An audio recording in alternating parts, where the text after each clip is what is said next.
Vamos continuar aí a interpretação aprofundada dos artigos e dos incisos da nossa Constituição da República Federativa do Brasil.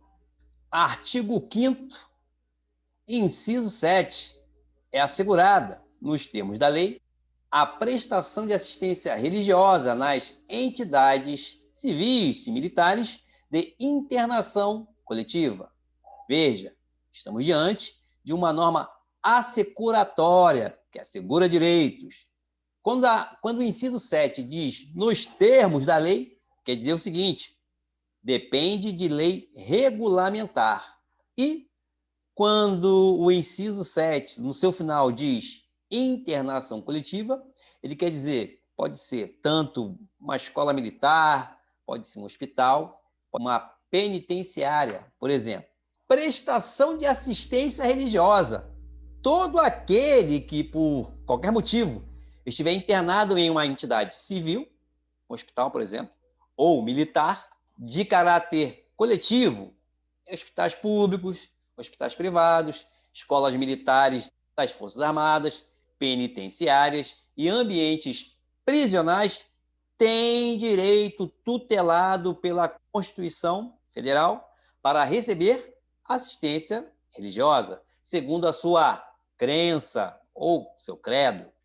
No caso, o inciso 7 do artigo 5º, né, esse dispositivo constitucional assegura a militares, aos enfermos internados e até aos presidiários que deem continuidade ao exercício regular da sua atividade religiosa. Com isso, proíbe-se a incomunicabilidade espiritual do preso. Lembrando que o ensino religioso nas escolas é de matrícula facultativa, até porque o Estado é laico. Sendo assim, não se pode reprovar o aluno que se recuse a assistir suas aulas. Detalhe: os feriados de cunho religioso, contudo, devem ser aceitos como meramente comerciais, assim como os crucifixos expostos em repartições públicas, como parte da história e da cultura brasileira. Oitavo, ninguém será privado do direito por motivo de crença religiosa ou de convicção filosófica ou política, salvo se as invocar para eximir-se de obrigação legal a todos os impostos e recusar-se a cumprir prestação alternativa fixada em lei. Veja, esse inciso 8º aí, quando ele fala aqui, ó, finalzinho, invocar para eximir-se, deixar de fazer obrigação legal a todos impostas e recusar-se a cumprir prestação alternativa. Na verdade, assim, é ou prestação alternativa. Porque primeiro tem a obrigação legal. Um exemplo, serviço militar, ou convocação para ser mesário no TRE, ou convocado para fazer parte, presidir o tribunal de júri. Se ele não for, por motivo religioso, convicção filosófica, política, que seja, ele tem como alternativa a prestação alternativa. Ele tem que cumprir o quê? A prestação alternativa. Tá? Então, tá aqui, ó, obrigação legal a todos impostas e recusar-se, na verdade, ou recusar-se a cumprir prestação alternativa fixada em lei. Nós estamos diante do quê? Imperativo de consciência. Ninguém será privado de direitos. Veja, será privado de direitos somente se cumprir a prestação alternativa fixada em lei. Quando o inciso 8º diz eximir-se, ele quer dizer isentar-se. E quando ele fala obrigação legal a todos impostas, está dizendo o seguinte: pode ser eleitoral, pode ser militar, pode ser judiciária, convocação para o tribunal do júri, pode ser. Estamos diante de uma norma constitucional de eficácia contida, ou seja, de aplicação imediata, porém, com possibilidade de uma futura restrição, limitação ou até mesmo redução pelo legislador infraconstitucional. Bom, você vai ter que ler o artigo 15, inciso 4 da Constituição, o artigo 143, parágrafos 1º e 2º da nossa Constituição. Esse inciso 7 aí está condicionado a uma reserva legal em sentido estrito. O termo escusa de consciência pode também você encontrar na sua prova ou em outra doutrina. Imperativo de consciência, objeção de consciência. Tudo isso aí é sinônimo. Tá ok? Agora vamos para a doutrina. O 8º, ele prevê a possibilidade da pessoa deixar de cumprir a obrigação legal a todos impostas. E por obrigação legal está prevista na lei, a todos impostos, sob alegação de impedimento por motivo de foro íntimo, seja ele uma convicção filosófica, política, como negar-se também a prestação do serviço militar obrigatório ou convocação para ser mesário em eleição, né, do TRE, ou até mesmo participar do tribunal do júri. Por exemplo, pode alegar. Veja, o cidadão que invocar o impedimento filosoficamente, ideologicamente, religiosamente, no entanto, deverá submeter-se a uma prestação alternativa imposta pela lei, ou seja, o poder público que vai estipular essa prestação alternativa. Ele não vai ficar simplesmente, não vou servir, não vou participar do serviço militar, não vou servir porque por questões ideológicas, religiosas, enfim, tudo bem. Mas aí fazer algo, uma prestação alternativa. Se não cumpra essa prestação alternativa, aí sim será privado de alguns direitos definidos e previstos em nossa lei. Exemplificadamente, a perda dos direitos políticos, por exemplo, que está lá no artigo 15, inciso 4. A recusa de se cumprir obrigação legal a todos imposta ou a prestação alternativa é motivo, sim, de perda ou suspensão dos direitos políticos do cidadão. Essa questão de perda ou suspensão é uma questão aí doutrinária, não tem uma uniformidade. Alguns acham que é perda, outros acham que é suspensão. Caso o indivíduo decida cumprir a obrigação devida, ou seja, a prestação alternativa, ele reaverá a sua capacidade eleitoral. Está lá, situação, serviço militar, convocação para ser mesário no TRE, ou fazer parte do tribunal do júri. Ele fala assim, não posso, uma questão ideológica, filosófica, religiosa. Beleza. O Estado vai, o poder público vai e dá uma prestação alternativa. E ele fala assim, não vou cumprir essa prestação alternativa. Aí o direito dele vai ficar suspenso, o direito político dele vai ficar suspenso. Tirar passaporte, enfim. Mas no caso, direito político, suspenso. Daqui a pouco ele resolve. Não, vou sim. Pensou melhor, pensou bem. Ele resolve cumprir a prestação alternativa. Aí ele vai reaver sua capacidade eleitoral ativa, tá? E, consequentemente, a passiva. Bom, alguns doutrinadores entendem que é motivo de suspensão, tá? Suspensão do direito, fica suspenso, já que não se trata de uma perda definitiva, vista os direitos poderem ser restabelecidos a partir do momento que ele venha a cumprir essa prestação alternativa. Já outros doutrinadores dizem que é caso sim, de perda dos direitos políticos, já que, embora possa ser restabelecidos posteriormente, ulteriormente, dependerá de uma ação de vontade, uma ação volitiva da própria pessoa, não ocorrendo, então, um restabelecimento imediato, que configuraria a hipótese, sim, de suspensão, já que depende da vontade dele, não é imediato. Então, uma minoria aí de doutrinadores entende que é caso de perda dos direitos. Por exemplo, é livre a expressão da atividade intelectual, artística, científica e de comunicação, independentemente de censura ou licença. Estamos diante da liberdade de pensamento e a censura. Expressão das liberdades públicas, reserva legal qualificada. Você vai ter que ler aí o artigo 220 da nossa Constituição. Trata-se de mais uma expressão das liberdades públicas, esse inciso 9º. O direito reconhece a existência de 4 liberdades para cujo o seu exercício o titular não precisa de uma licença especial, ou seja, como não admite, então, uma prévia censura. São elas a liberdade intelectual, a liberdade artística, a liberdade científica e a liberdade de comunicação.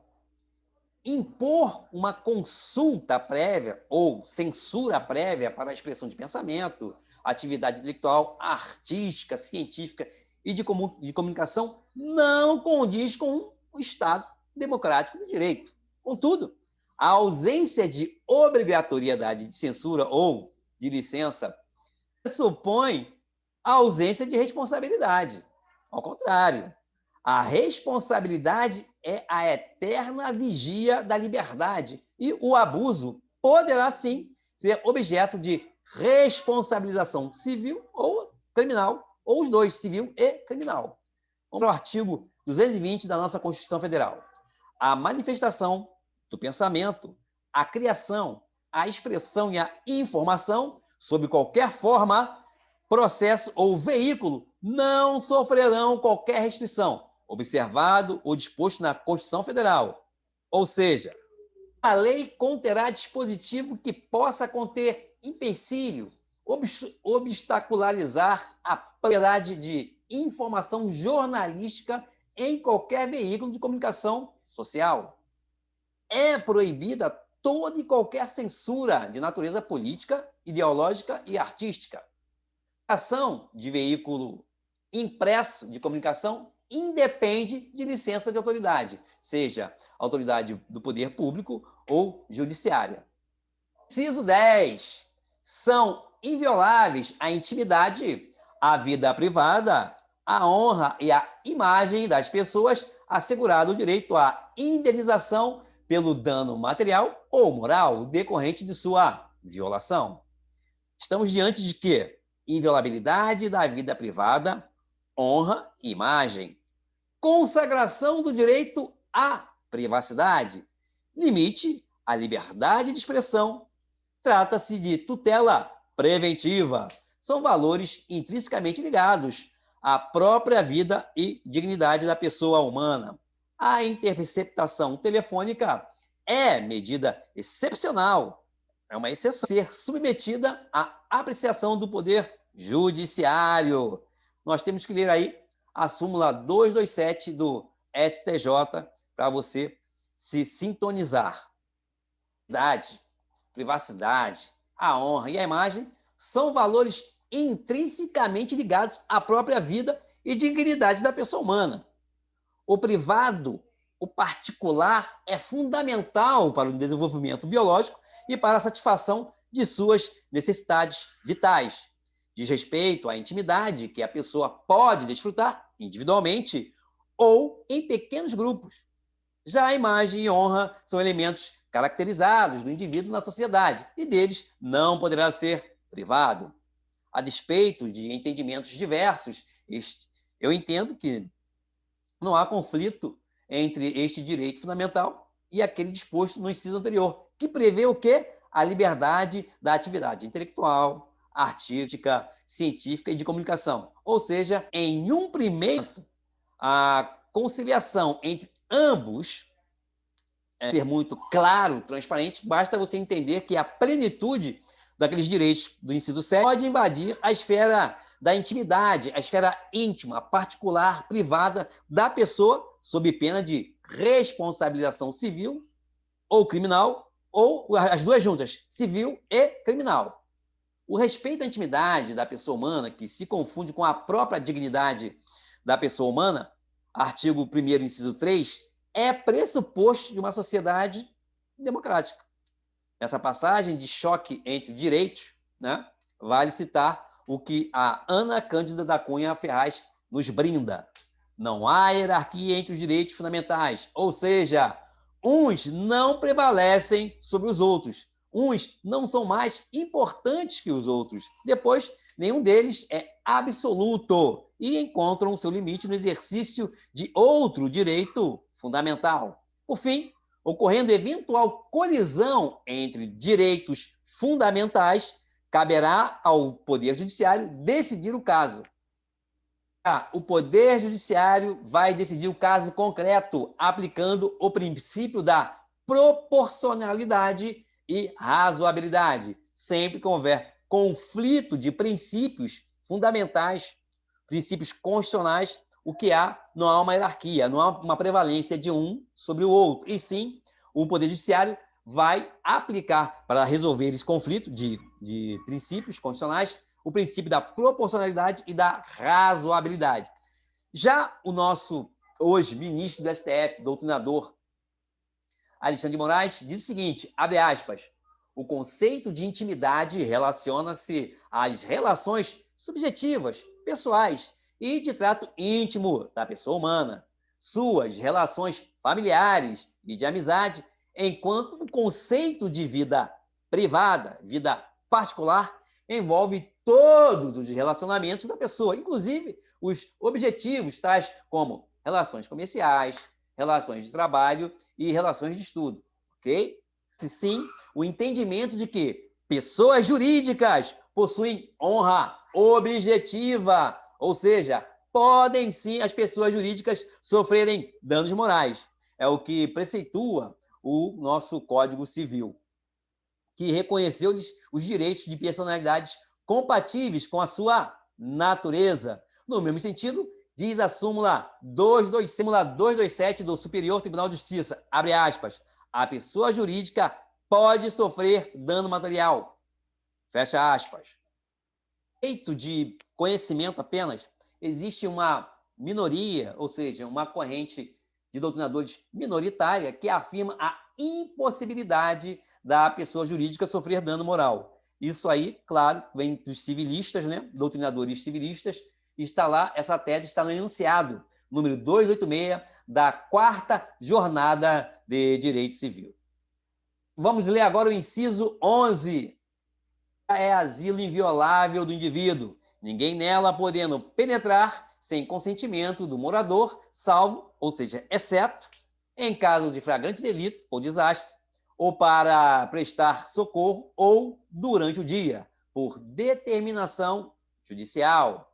Estamos diante da consagração do princípio da inviolabilidade do domicílio. Toda a propriedade do indivíduo. Uma das exceções ao ingresso em casa alheia é durante o dia, mediante decisão judicial, a qual se corporifica na expedição de um mandado de busca e apreensão. Essa é a materialização dessa decisão judicial, tá? A expedição de um mandado de busca e apreensão. Autorizatório do ingresso forçado, tá? Em um imóvel alheio, ou seja, determinação da justiça. A interpretação da palavra casa, ela é ampla, ela é extensiva, inclusive entendimento do STF, tá? Podendo quarto de hotel, pensão, motel, hospedaria ou ainda qualquer outro local privado não aberto, não franqueado ao público, tá? Onde alguém exerce sua profissão ou atividade.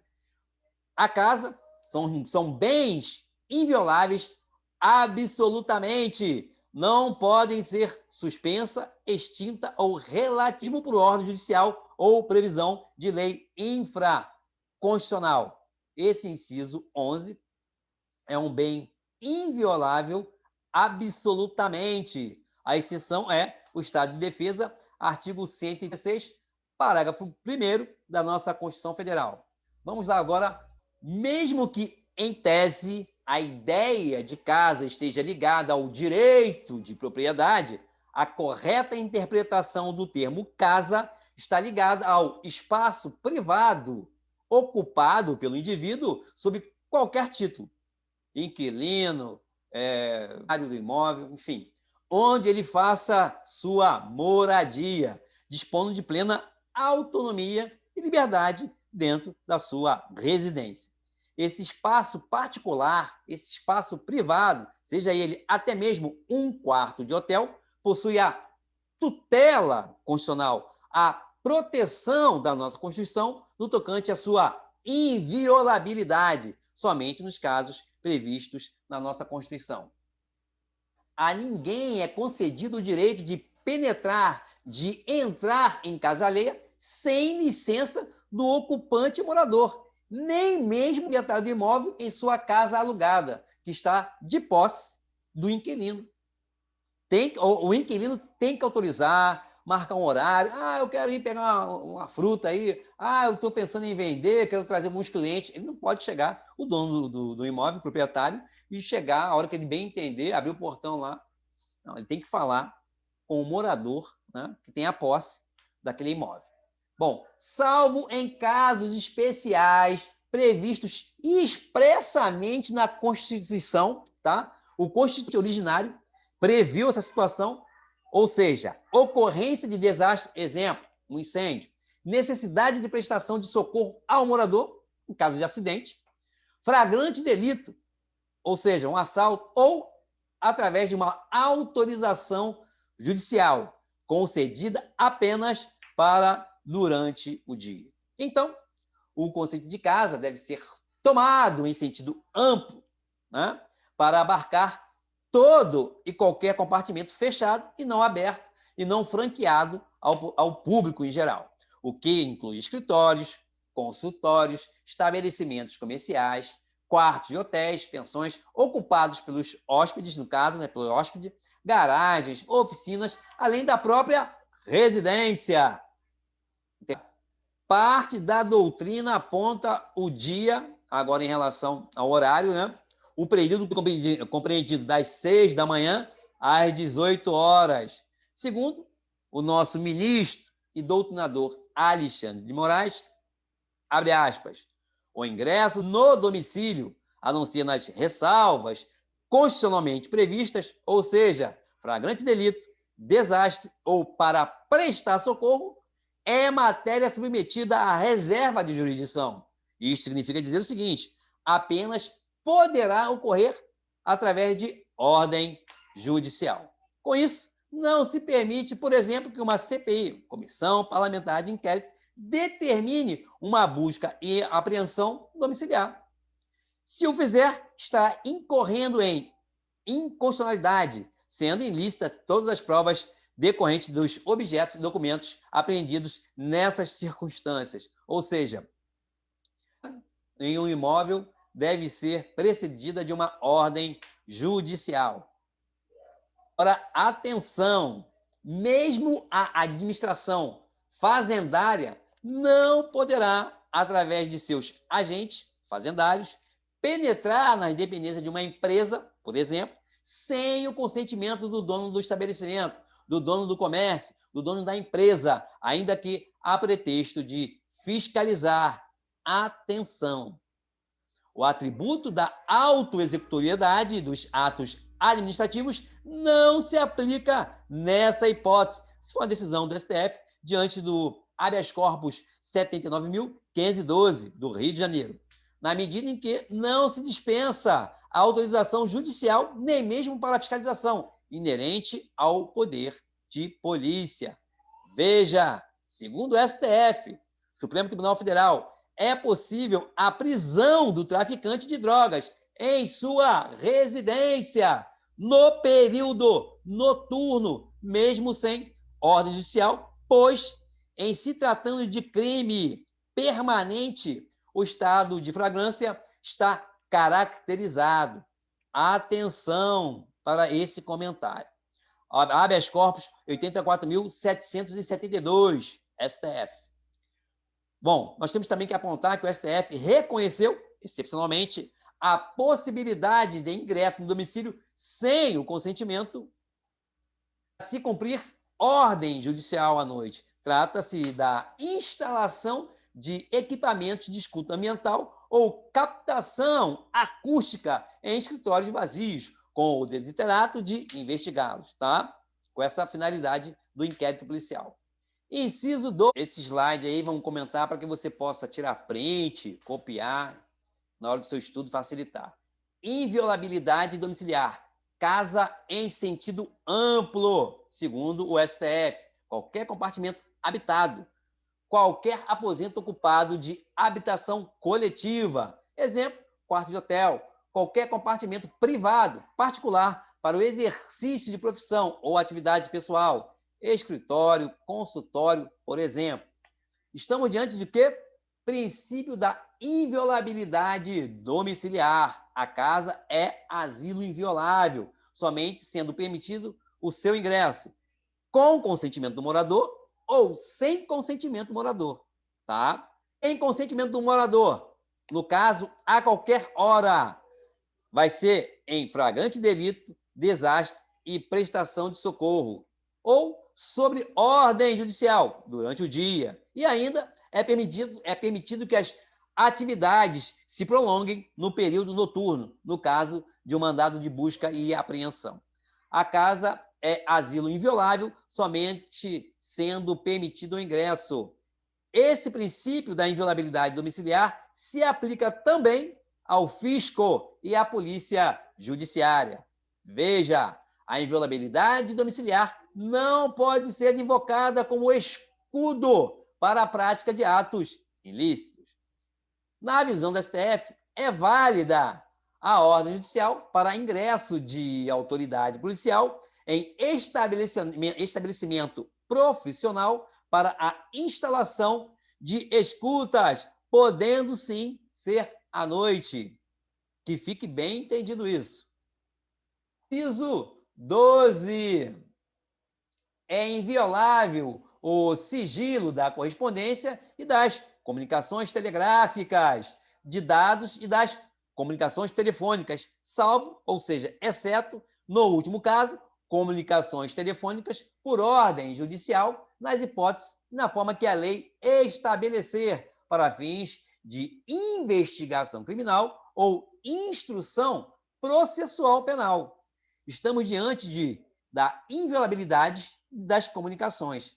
São bens invioláveis absolutamente, ou seja, não pode ser suspensa, extinta ou mitigada, relativizada, tá? Nem mesmo por ordem judicial ou previsão de uma lei infraconstitucional. A exceção é no caso de estado de defesa ou estado de sítio, artigo 136, parágrafo 1º da Constituição. Vamos agora entrar no 12 do artigo 5º da nossa Constituição. Ele é claro e transparente e não permite nenhuma hermenêutica, ou seja, nenhuma interpretação diferente, exceto as comunicações telefônicas que podem ser restringidas ou interceptadas com e somente autorização judicial. É o que diz a interceptação telefônica, Lei 9.296, de 96, a correspondência de cartas, de comunicações telegráficas e de dados, inclusive modernamente por uso de internet, são bens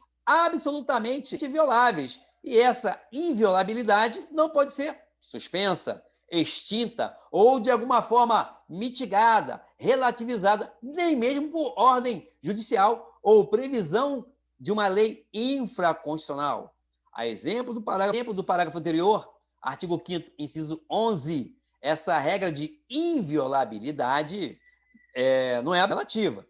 Veja, nas hipóteses de decretação de estado de defesa e de estado de sítio, o sigilo da correspondência e das comunicações telegráficas e telefônicas pode ser restringido. Artigo 136, parágrafo 1º, inciso 1, a linha B e C, e o artigo 139, inciso 3 da nossa Constituição, para você dar uma olhada. Por exemplo, a possibilidade de monitoramento das